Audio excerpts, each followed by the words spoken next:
ये projectile motion है। तो एक फुटबॉल को किक किया गया है ग्राउंड से या समझ लो एक पार्टिकल को थ्रो किया गया हॉरिजॉन्टल के साथ थीटा एंगल पे यू वेलोसिटी में।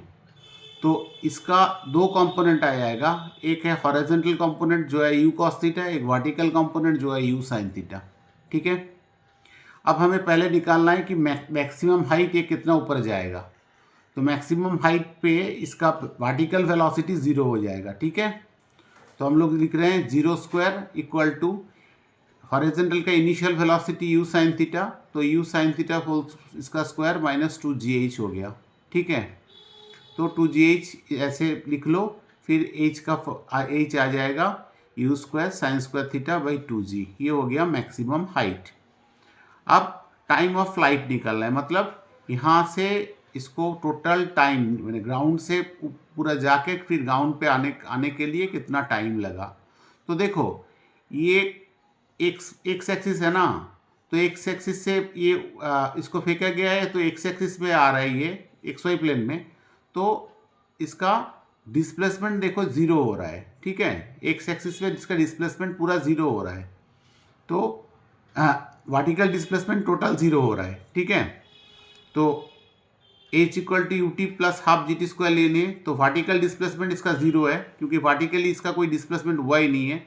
ठीक है, तो u इसका वर्टिकल वेलोसिटी का कंपोनेंट है u sine theta into t है इसका टाइम ऑफ लाइट, और प्लस हाफ g नीचे की तरफ है g acceleration due to gravity minus g into t² ले लिए, तो हाफ GT² इक्वल टू हो गया u sine theta into T, और टी को काट दो तो t आ जाएगा 2u sign theta by g, ये हो जाएगा तुम्हारा टाइम ऑफ फ्लाइट।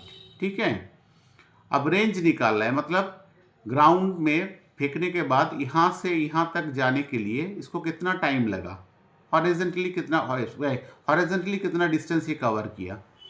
तो ये हॉरिजॉन्टल डिस्टेंस हम लोग r लिख रहे हैं यहाँ से यहाँ तक, तो इधर ये u cos थीटा वेलोसिटी से जा रहा है। ठीक है, इसका हॉरिजॉन्टल वेलोसिटी यही है, तो हम लोग s इक्वल टू vt का फॉर्मूला यूज़ कर रहे हैं, तो r इक्वल टू ये आ गया u cos theta into t, तो r u cos theta, t का मतलब t o time of flight हम लोग निकाल दिए हैं। ठीक है, पहले निकाला हुआ है तो उसको हम बैठा दिए हैं, तो r आ गया u² 2 sine theta cos theta by g, तो 2 साइन थीटा कॉस थीटा मतलब साइन 2 थीटा होता है, तो r इक्वल टू हो गया u² sign 2 theta by g, ये हो गया रेंज। अब हम लोग पाथ ऑफ ए प्रोजेक्टाइल निकाल रहे हैं, तो पाथ ऑफ ए प्रोजेक्टाइल मतलब एक प्रोजेक्टाइल का पाथ कैसे होगा। तो किसी t टाइम के बाद ये p पॉइंट पे आया है, p पॉइंट का कोऑर्डिनेट है XY, मतलब हॉरिजॉन्टली x गया है और वर्टिकली y गया है।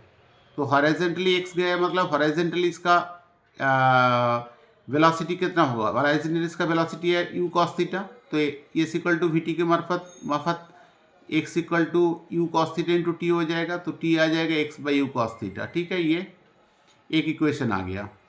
फिर y वाला ऊपर वाला देखो, y वर्टिकली इसका इनिशियल वेलोसिटी है u साइन थीटा, तो इस equal to ut plus half at² का फॉर्मूला हम लोग यूज़ कर रहे हैं, तो y इक्वल टू आ गया u sine theta, vertically velocity u sine theta into t plus half minus g t² क्योंकि g नीचे तरफ है। ठीक है, तो y equal to u sine theta, t का वैल्यू यहाँ हम लोग x by u cos theta बैठा दिए हैं। ठीक है, तो y इक्वल टू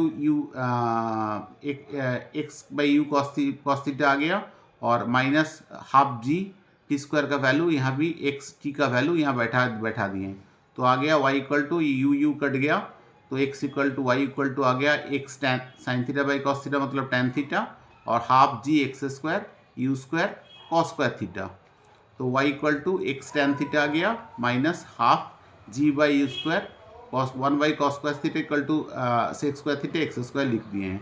तो ये इक्वेशन कैसे आया, कैसे हो रहा है देखो, y equal to ax minus bx² के माफिक। ठीक है, तो ये एक पैराबोलिक इक्वेशन है। तो प्रोजेक्टाइल का जो पाथ होगा, ट्रेजेक्टरी होगा, वो पैराबोलिक ट्रेजेक्टरी होगा। तो पैराबोलिक इक्वेशन इसको फिट कर रहा है। अब ये प्रोजेक्टाइल मोशन में किसी एक टाइम पे, किसी भी टाइम पे एक पार्टिकल का वेलोसिटी निकालना है। तो मान लो कि ये प्रोजेक्टाइल पाथ है, ये थीटा एंगल से फेंका गया है, तो आफ्टर टी टाइम ये इसका पी पॉइंट पे पहुंचा, तो पी पॉइंट पे इसका horizontal velocity vx, vertical velocity vy होगा। मान लो vy है, तो vx, लेकिन ये जो हॉरिजॉन्टल वेलोसिटी है ना, ये तो हॉरिजॉन्टल कंपोनेंट हम लोग निकल चुके हैं, ये u cos थीटा है, तो ये आ गया vx भी u cos थीटा ही होगा। ठीक है, क्योंकि इधर तो कोई हॉरिजॉन्टली कोई चेंज, वेलोसिटी चेंज नहीं हो रहा है, तो यही होगा। और vy कितना होगा, देखो इनिशियली वर्टिकल कंपोनेंट है u sin थीटा, तो vy हम लोग लिख रहे हैं u sin theta into T minus G T, क्योंकि टी टाइम के बाद ये वेलोसिटी आया है। तो अब v कितना होगा, यहाँ पे पैरेललोग्राम लॉ यूज़ कर दो और यहाँ डायगोनल ड्रॉ कर दो, तो आ जाएगा v equal to square root of v x square plus v y square. तो v इक्वल टू आ गया u cos square theta plus v y का वैल्यू निकाल दो, तो ये आ जाएगा किसी भी एक पॉइंट के u square cos square theta plus u sine theta into T minus जी टी स्क्वायर, इसका टोटल का स्क्वायर रूट, ये हो जाएगा किसी टाइम पे प्रोजेक्टाइल में इसका इंस्टेंटेनियस वेलोसिटी और the velocity of the projectile at any time. अब एक ऑब्जेक्ट को कोई टावर के ऊपर से हॉरिजॉन्टली प्रोजेक्ट कर रहे हैं, तो उसका टाइम ऑफ फ्लाइट और रेंज कितना होगा। तो h हाइट है टावर का, वहाँ से u वेलोसिटी से इसको प्रोजेक्ट किए हैं, तो टाइम ऑफ फ्लाइट, अब देखना है टाइम ऑफ फ्लाइट को कैपिटल T लिख लो। ठीक है, तो